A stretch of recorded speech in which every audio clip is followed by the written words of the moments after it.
And it just happened to us today, actually. I hope I can compose myself and not cry when I tell you the story. But we have a young man that works for us that just has a really tough life, drugs and all kinds of bad stuff. Just got out of jail and everything. And he can't drive. So he's walking down the street to go to lunch. And my wife sees him and comes. Andrew's walking down the street. And I said, go get him. So she went and picked her up, took him to the store, got lunch, brought him back. It's caring about the people that don't have the abundance that we have. That's what it is. That is author and lean expert Paul Akers, and this is episode 8 of the Ikigai Podcast. Find your Ikigai at ikigaitribe.com. It's Nick Kemp here from ikigaitribe.com with another episode of the Ikigai Podcast, and today I have a very special guest, Paul Akers. Paul Akers is the founder and president of FastCap, a product development company specializing in woodworking tools and hardware for professional builders. Paul also travels the world as a speaker and a champion of lean marketing and lean thinking. And Paul, you're also the author of 5 books, including Banish Sloppiness, which is the topic of this podcast episode. Thank you for coming on to the show, Paul. Oh, my pleasure. It's good to be here, man. So, Paul, at the end of my podcast, I usually ask my guests what their Ikigai is, but you seem to have many, and one of which is eliminating waste.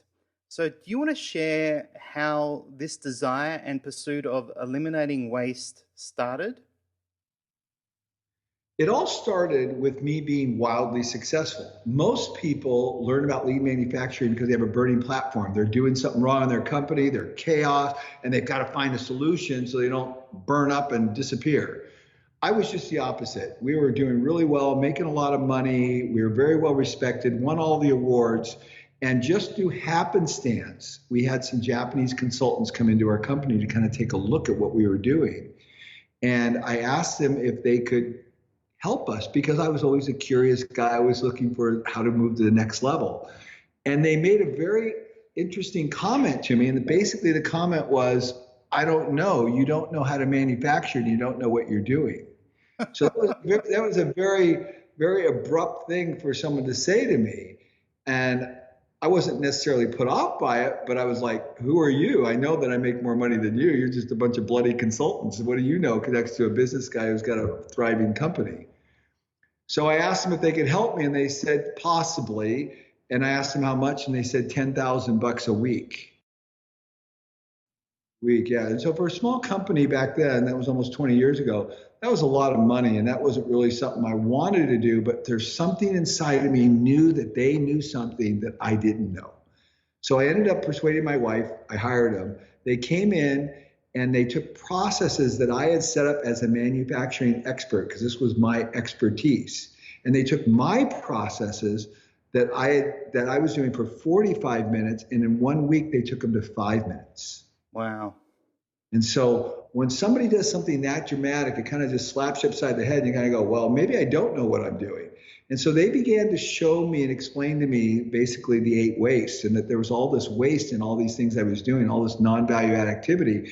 And when I started to see that walking 3 steps to get the die instead of no steps and just within arm's distance to change a tool, when I saw that having the tool within 2 inches of where it needed to be used, or on a pulley system where it dropped and came down, as opposed to turning and opening a drawer and pulling, that was non-value added activity. And that if we could shorten up all those processes, that not only did it save me time and money, but it gave me more joy, Ikigai. I enjoyed my work more because I was struggling or using less effort to do the same thing, which gave me more time to use my brain to be creative and solve other more complex problems. So I became hooked. I mean, as soon as they showed me that, I go, I am clueless.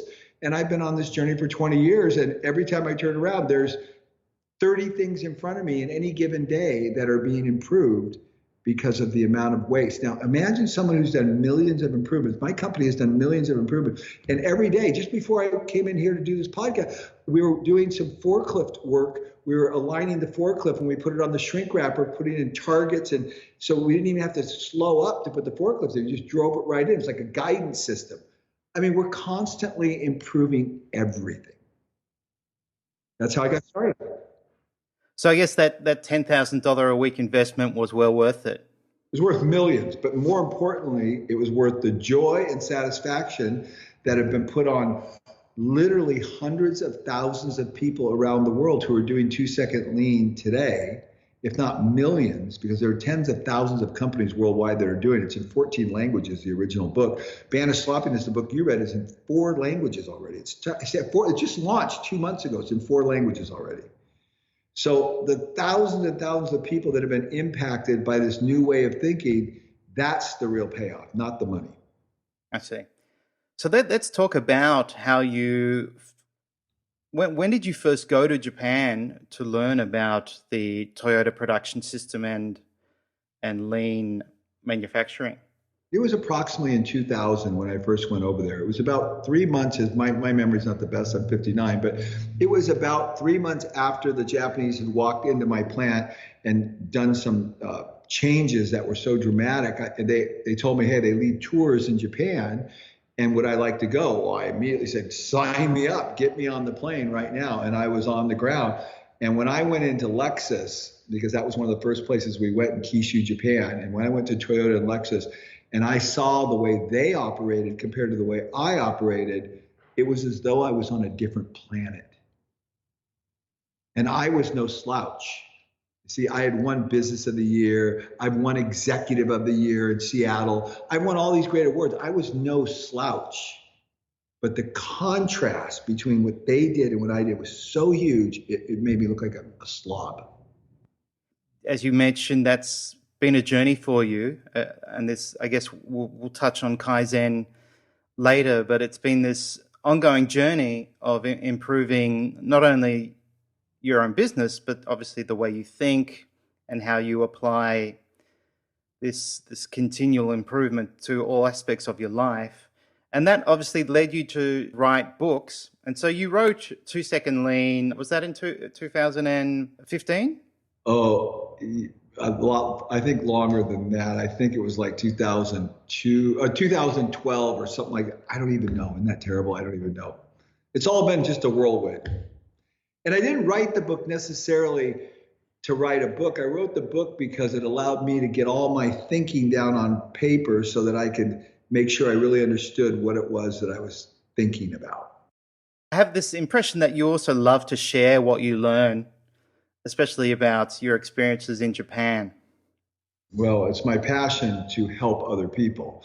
So the sharing part is the vehicle to improve other people's lives. And if I can articulate the concepts effectively and in a simple manner, then I can reach more people. So I'm very tuned in to the concept of simplifying things so that the average layman can get their head around it.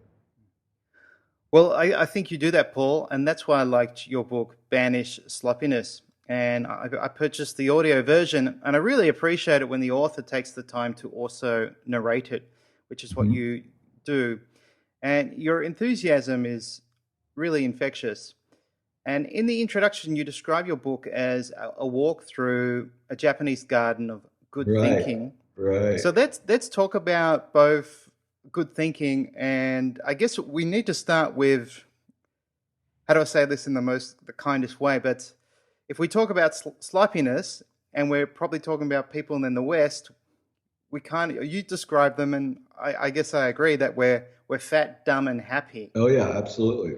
Yeah, we don't understand the dynamics of what's going on all around us, where the Japanese in general, I say this very clearly in the book, they're not perfect people and they don't do everything right. They just do a lot of things at a very high level. And compared to the way most people perform, whether it be in the West, the East, it doesn't matter. You go to China, you go to Thailand, nobody is even close to these people. They're that far above everyone. And essentially what they're doing is they're thinking deeply. They're slowing down and really thinking about the whole matrix, the whole sphere of what's going on in their realm, how everything affects everything else. And because they're thinking about things more than just, hey, I got to clip this name badge on here, right? They're not just thinking there, they're thinking about what was the process to make it? Who was involved in making this? What were the resources that were utilized? How much waste was involved in the utilization of that? How could I have done that better? Are the colors clear? Is the print legible? They're really thinking deeply about everything. They're not just doing things.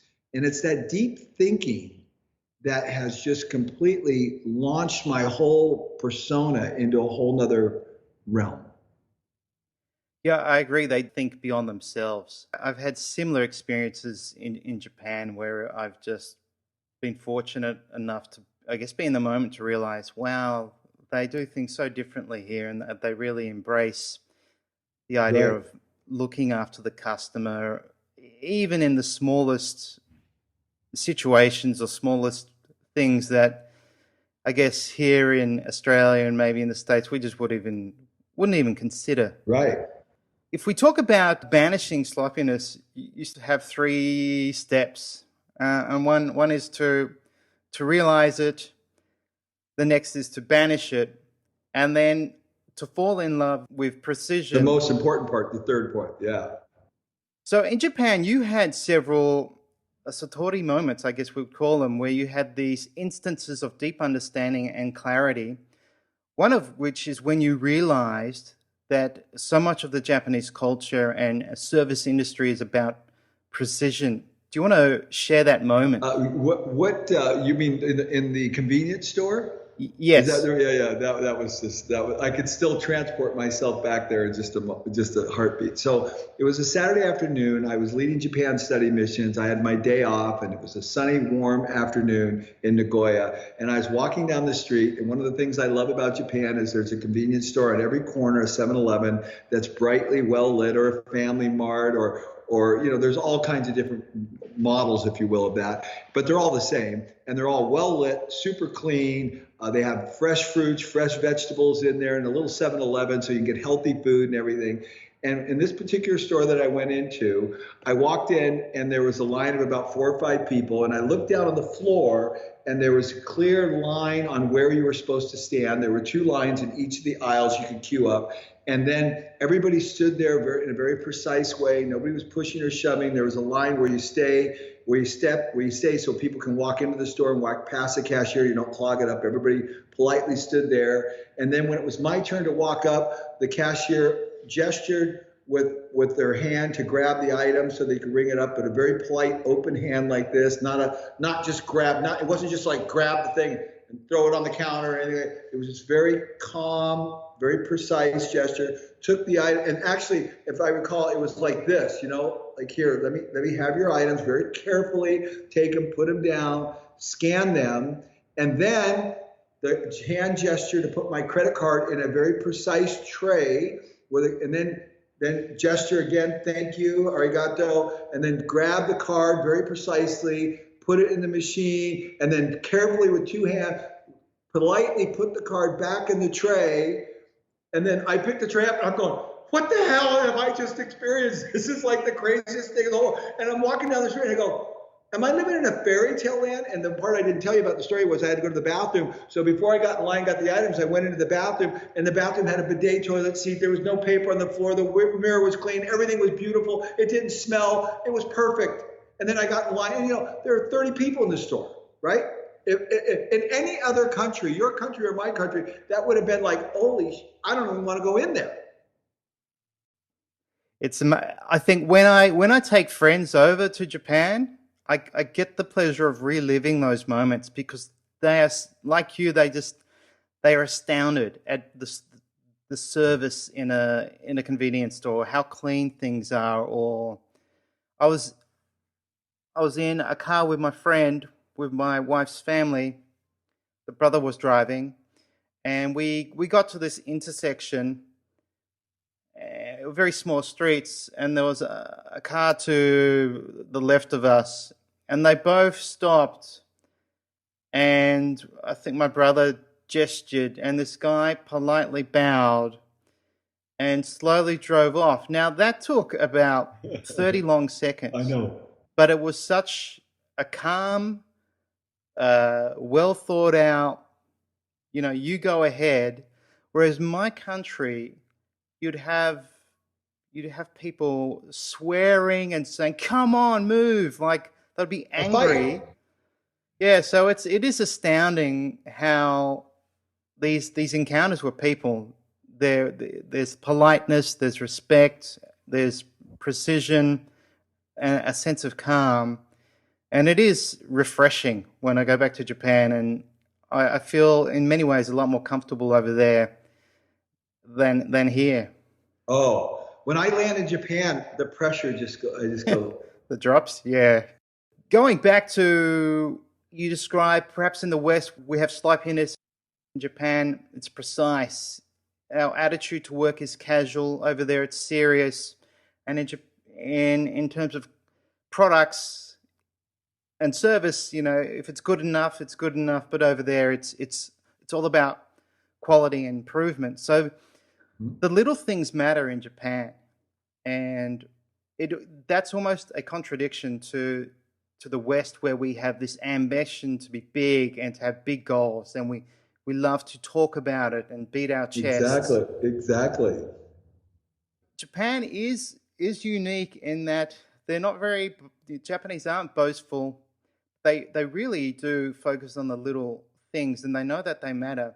So with your study missions to Japan, is that what you learned, that these little things and obviously the accumulation of these little things result in incredible results?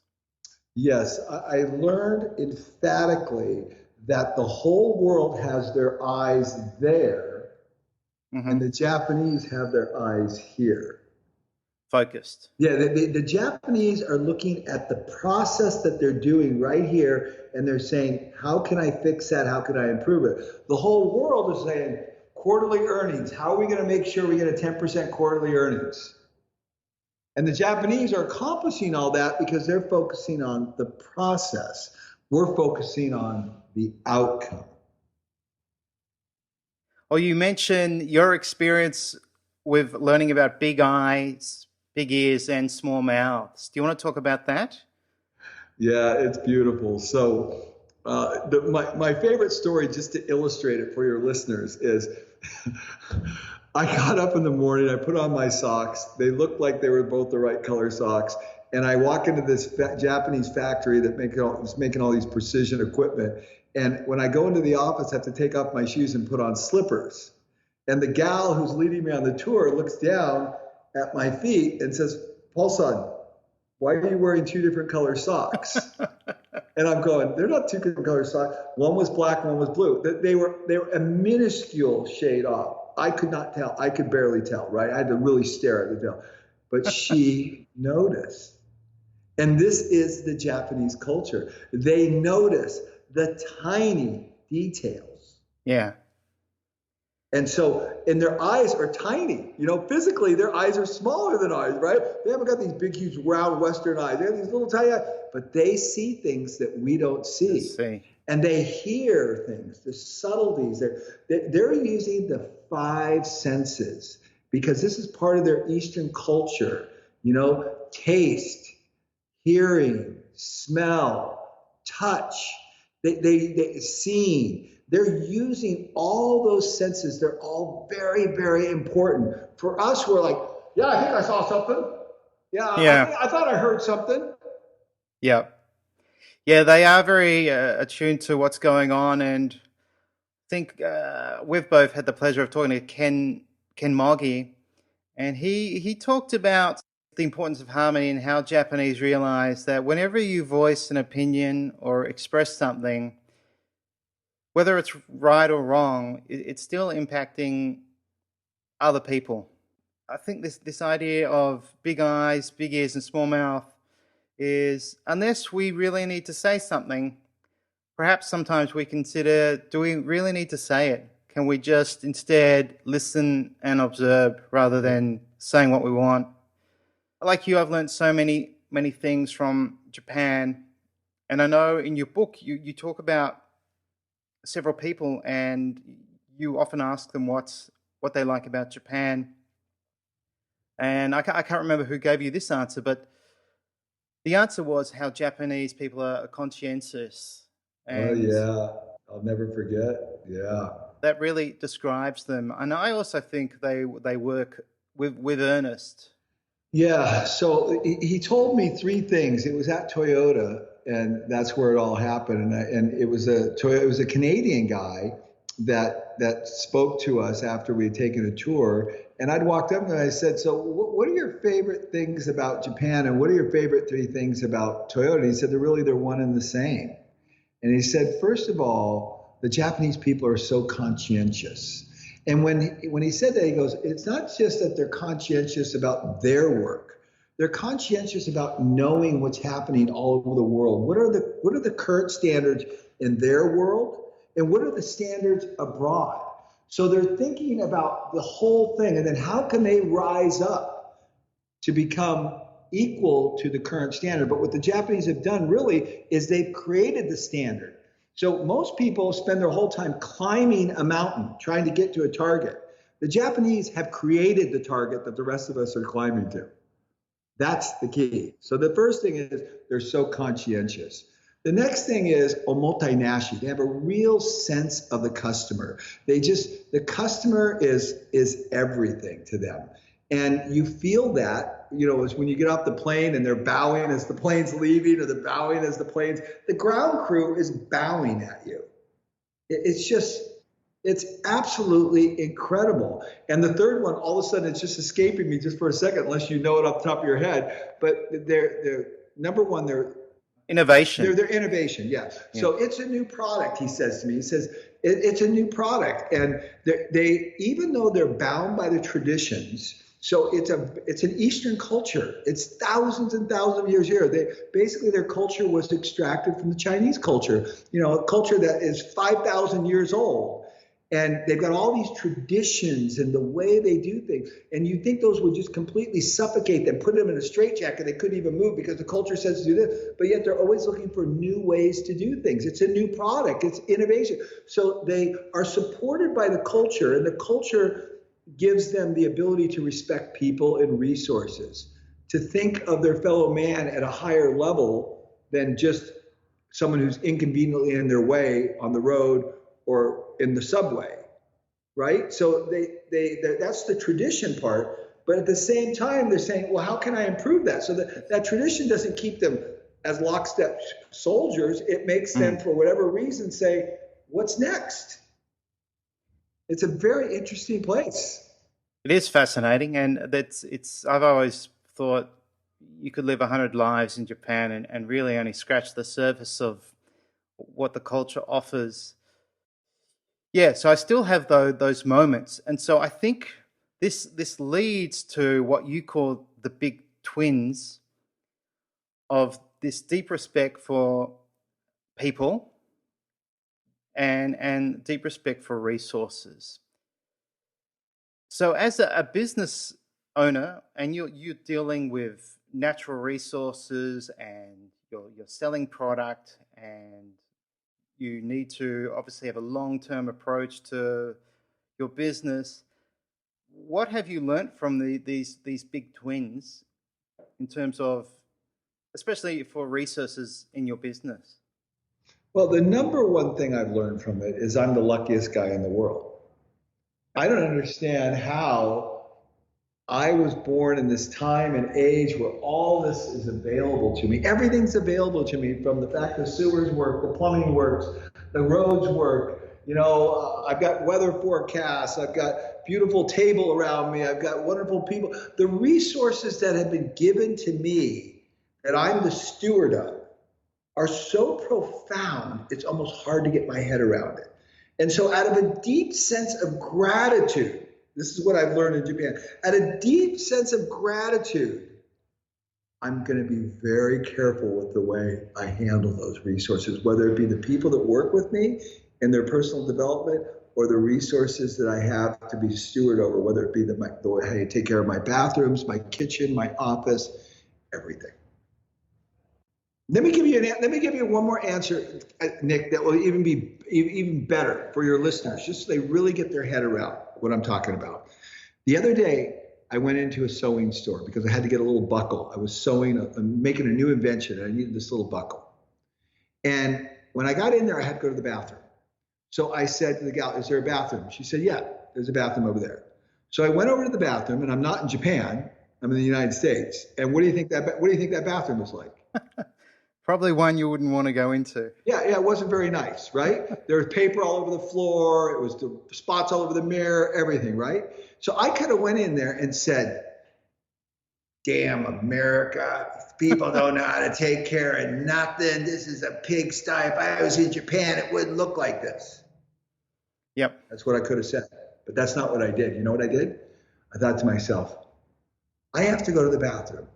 How lucky am I that this operation has a bathroom available for me, so for my comfort. Yep. Out of gratitude for the fact that they allowed me to use this bathroom, this highfalutin executive and author of 5 books that travels all over the world, flies his own planes, does all this stuff. I'm going to get down on my hands and knees and I'm going to clean the floor. I'm going to clean the toilet. I'm going to clean the sink. I'm going to wipe the mirror down. I'm going to leave the bathroom very clean. Wow. Out of respect for the resource and the gift that has been given me. This is what I'm talking about. That's impressive. Well, you've obviously learned a lot from Japan. Did they ever find out that you cleaned it? Oh, no, not at all. No, okay. But you know who did find out? The next person that walked in. And as I was walking down the hallway, I saw another 2 women that were headed to the bathroom and were looking for it. And I had a smile on my face knowing they would walk in, it would be clean. Very Japanese of you. So let's talk about Japanese thinking, because you talk about that in your book. So you say that there's Japanese thinking, which is really island thinking, but then you describe it as long-term survival thinking. And then you relate that to precision, meaning with precision comes quality, which results in trust. And if a company has customer trust, that results in survival. Japanese do think in terms of surviving, and you touch upon, they're very prone to natural disasters. They also had a nuclear disaster. So that they do have all these reasons to perhaps think more deeply about life, about survival. So that long-term survival thinking, that's obviously had an impact on your life and on your business. Do you want to touch on that? Yeah, well, the most important thing is, I'm so fortunate. I'm a man of means. I could do anything, go anywhere, and live any life I want to live. I have no limits at all. None that I know of, and none that I've ever come across, at least. But yet I don't live that way. I live very conservatively comparatively to who I am and what my company does. And I do that very deliberately because I'm very aware that there is no guarantees, and I need to be very conservative and have a 30, 40, 50, 60 year view on the way I'm conducting my life. And everything I do is not about how does it affect today, tomorrow, or 5 years from now, but what's going to happen 100 years from now when I'm gone? How am I going to make sure that the model that I've learned from the Japanese and has worked so well, that people are still learning from that 100 years from now when I'm gone? And that's the way I think. Okay, so you've had this element of sustainability that goes beyond immediate needs or immediate wants that most people are stuck in the cycle of, where we're thinking, how am I going to pay my bills? Yeah. So is that something you learned from Japan, this idea of long-term thinking and sustainability? Well, I think initially I learned it from my father. My father was an investor in terms of he was a simple engineer, a General Dynamics, but very middle class family, nothing fancy. But my dad invested in real estate, and we had several rental homes that allowed him to have some supplemental income in case something went wrong. So he got me thinking along these lines. So I started investing in real estate when I got out of college so I could think long term. I was concerned about what happened. How can I retire? How can I make sure my family's secure if there's an economic downturn? So I started that long-term thinking from my father's influence. But that was the influence in that world in terms of it was limited a little bit to what it was in it for, not for me, because my dad was not a selfish person, but how is this going to impact my family and me? When I went to Japan, I started realizing it's about how you influence your society, your culture, your country for generation after generation. That's when the seeds that my father planted bloomed into something in a much bigger understanding. I see. Yeah, I think it's a good quality, and we do get caught up in our daily life and our immediate needs or wants, and a long-term, deep thinking, sustainable approach would definitely benefit us and the people we care about and the greater world. Paul, I want to end with what you describe as your Ikigai, and that is to treat people who serve you with deep respect. So how do you do that? Oh, I love to find people who are seemingly in a lowly position and maybe no one paying attention to them, and to give them great respect. And it just happened to us today, actually. I hope I can compose myself and not cry when I tell you the story, but we have a young man that works for us that just has a really tough life. Drugs and all kinds of bad stuff, just got out of jail and everything. And he can't drive. So he's walking down the street to go to lunch. And my wife sees him and comes, Andrew's walking down the street. And I said, go get him. So she went and picked her up, took him to the store, got lunch, brought him back. It's caring about the people that don't have the abundance that we have. That's what it is. Well, I think that's a very rare quality, and I see that's affected you. This will be an audio-only podcast, but I see your eyes are welling up. So I was going to ask you, why is that important to you? But I know why. So you care about people, and you understand you're privileged, and you're grateful, and you realize not everyone is in the same position as you. Just lucky. Just so lucky, Nick. We're so lucky. You're so lucky you were born in Australia. I'm so lucky I was born in the United States. I'm so lucky that everything was prepared for us to succeed. We're born in Western countries, democracies, for the most part, very little corruption by comparatively to most countries that have to deal. Everything has been prepared for us to succeed. If we don't wake up in the morning with just this deep sense of gratitude, we've lost it. I agree 100%, and I think that's a very good way for us to end our wonderful conversation. So thank you so much for all these insights, and I highly recommend your book, Banish Sloppiness. Don't let the title deceive or confuse you. There's a lot of deep things to learn in it, and I'm sure if you're a business owner that you could also learn a lot from your book, 2 Second Lean. Mm-hmm. And there's also books on lean health, lean travel, and is it lean thinking? Lean life. It's how I apply lean principles to all elements of my life. Thank you so much, Paul, for your time. My pleasure, Nick. Anytime. Cheers. Cheers, mate. I hope you enjoyed this episode of the Ikigai Podcast. To download Ikigai worksheets, to take the Ikigai questionnaire, or to join the Ikigai tribe, please visit ikigaitribe.com.